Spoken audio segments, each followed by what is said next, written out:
آپ جانتے ہیں کہ حرم شریف کے کبوتر کہاں سے آئے؟ روضہ رسول صلی اللہ علیہ وآلہ وسلم کے کبوتر اچانک مرنے کیوں لگے تھے؟ کیا کبوتر کی بیٹ پاک ہے یا ناپاک ہے؟ کبوتر کا گوشت کھانا جائز ہے یا ناجائز؟ اگر کوئی شخص خواب میں کبوتر دیکھے تو اس کی تعبیر کیا ہوگی؟ ہماری آج کی ویڈیو کا موضوع یہی ہوگا، اور آج ہم آپ کو کبوتر کے حوالے سے انتہائی حیرت انگیز انفارمیشن آپ کے ساتھ شیئر کریں گے۔ دوستو، کبوتر ایک ایسا خوبصورت اور دلکش پرندہ ہے جو ہر کسی کو اچھا لگتا ہے، اور یہی وجہ ہے کہ یہ پرندہ اکثر گھروں میں پالا جاتا ہے اور گھروں کے علاوہ اکثر مزاروں پر بھی موجود رہتا ہے۔ تفسیر روح البیان میں لکھا ہے کہ جب اللہ کے پیغمبر حضرت نوح علیہ السلام کی کشتی جودی پہاڑ پر ٹھہری تو اللہ کے پیغمبر نے پرندوں میں سے کوے کو آرڈر پاس کیا کہ جاؤ اور زمین کا جائزہ لے کر آؤ کہ زمین پر کتنا پانی باقی ہے، یعنی پانی خشک ہوا ہے یا نہیں ہوا۔ تو کوا وہاں سے اڑ گیا اور اسے کوئی مردار مل گیا، اور کوا اس مردار کو کھانے میں مشغول ہو گیا اور واپس پلٹ کر نہ آیا۔ اسے اللہ کے پیغمبر کا جو آرڈر تھا، حکم ہے، وہ بھول گیا تھا۔ اس کے بعد حضرت نوح علیہ السلام نے کبوتر کو زمین کا جائزہ لینے کے لیے بھیجا۔ کبوتر زیتون کے درخت کا ایک پتا لے کر حاضر ہوا تو حضرت نوح علیہ السلام سمجھ گئے کہ پانی ابھی بالکل خشک نہیں ہوا۔ اس کے بعد حضرت نوح علیہ السلام نے کچھ دنوں کے بعد کبوتر کو دوبارہ بھیجا۔ جب کبوتر دوبارہ حضرت نوح علیہ السلام کے پاس واپس آیا تو اس کے پاؤں میں کیچڑ لگا ہوا تھا، جس سے اللہ کے پیغمبر سمجھ گئے کہ پانی آلموسٹ زمین میں جذب ہو چکا ہے، پانی زمین جذب کر گئی ہے، مگر کیچڑ ابھی باقی ہے۔ حضرت نوح علیہ السلام کبوتر کی اس ذہانت سے بہت خوش ہوئے اور کبوتر کو امن و سلامتی کی دعا دی۔ یہ دعا اسی کی برکت، دعا کی برکت ہے کہ لوگ آج بھی کبوتر کو اچھا سمجھتے ہیں۔ یہی وجہ ہے کہ کبوتر انسانی آبادی سے مانوس ہے، اور کوے کو خوف کی بد دعا دی۔ یہی وجہ ہے کہ کوا انسانی آبادی سے ہراساں رہتا ہے، اس وجہ سے لوگ آج تک اسے منحوس سمجھتے ہیں۔ ناظرین، فقہا کے نزدیک گھروں میں شوقیہ پرندے رکھنا یا کبوتر پالنا جائز ہے۔ شرط یہ ہے کہ ان کی غذا اور سردی گرمی اور بارش سے حفاظت کا انتظام کیا جائے، اور جب اہل خانہ کہیں گھر سے باہر جائیں تو ان کی غذا اور دیکھ بھال کا مناسب انتظام کر کے جائیں، مگر پرندوں کو ستانے کے حوالے سے ممانعت ہے۔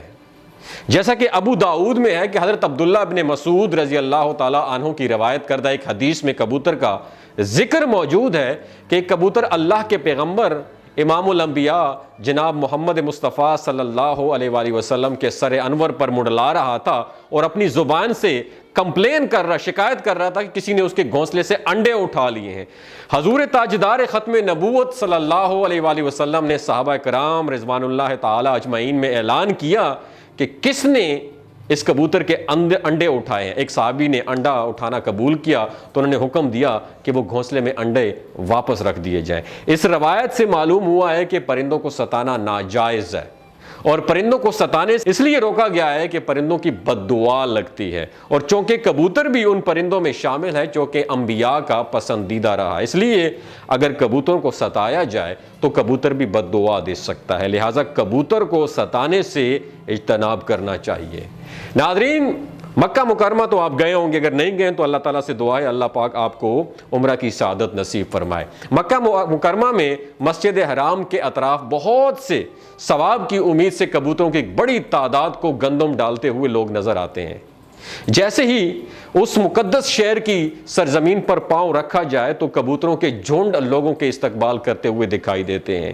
گردنوں کے نزدیک نیلے یا سبز مائل پروں والے یہ کبوتر خصوصی اہمیت کے حامل ہوتے ہیں، اس لیے احرام کی حالت میں یا اس کے بغیر بھی کسی طور پر ان کبوتروں کا شکار جائز نہیں ہے۔ ان کے شکار یا قتل کرنے کی صورت میں فدیہ یا دام جو ہے نا وہ واجب ہوں گے، آپ کو پے کرنا پڑے گا۔ ایک روایت یہ ہے کہ یہ کبوتر ان کبوتروں کی نسل سے ہیں جنہوں نے رسول کائنات امام الانبیاء جناب محمد مصطفیٰ صلی اللہ علیہ وسلم کے غار ثور میں قیام کے دوران غار کے دروازے پر گھونسلے بنا ڈالے تھے اور انڈے دے دیے تھے۔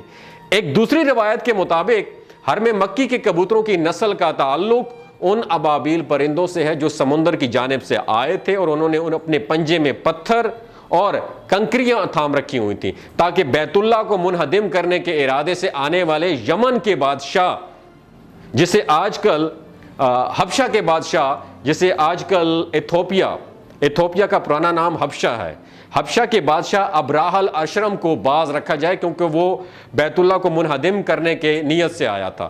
ناظرین، ایک مرتبہ انتظامیہ نے مسجد نبوی شریف صلی اللہ علیہ وآلہ وسلم کے حرم انور کو صاف ستھرا رکھنے کے لیے فیصلہ کیا کہ حرم شریف میں کبوتروں کے لیے دانہ بالکل نہ ڈالا جائے۔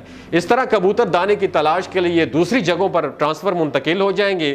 اس حکم پر جو ہے نا عمل کیا گیا اور کئی دنوں تک دانہ ڈالا نہیں گیا، مگر کبوتروں کی گنبد خضرا سے محبت کا یہ عالم تھا کہ بھوک سے مر رہے تھے کبوتر، مگر آستانہ محبوب صلی اللہ علیہ وآلہ وسلم چھوڑنے کے لیے تیار نہیں تھے۔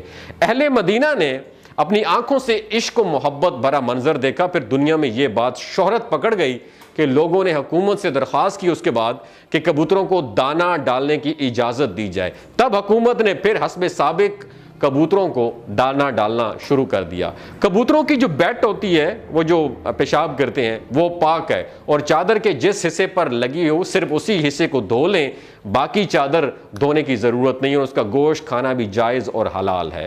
خواب میں اگر کبوتر کی تعبیر کی بات کی جائے تو خواب میں کبوتر کی تعبیر امین، صادق، سچے دوست اور باوفا محبوب سے دی جاتی ہے۔ بسا اوقات خواب میں کبوتر کا نظر آنا ایسی بابرکت اور حسین و جمیل عورت کی طرف اشارہ ہوتا ہے جو کہ اپنے شوہر کے علاوہ کسی اور کی خواہش مند نہ ہو۔ اگر خواب میں کبوتر کسی مریض کے سر پر بیٹھا ہوا دکھائی دے تو اس کی تعبیر مریض کی موت سے بھی دی جاتی ہے۔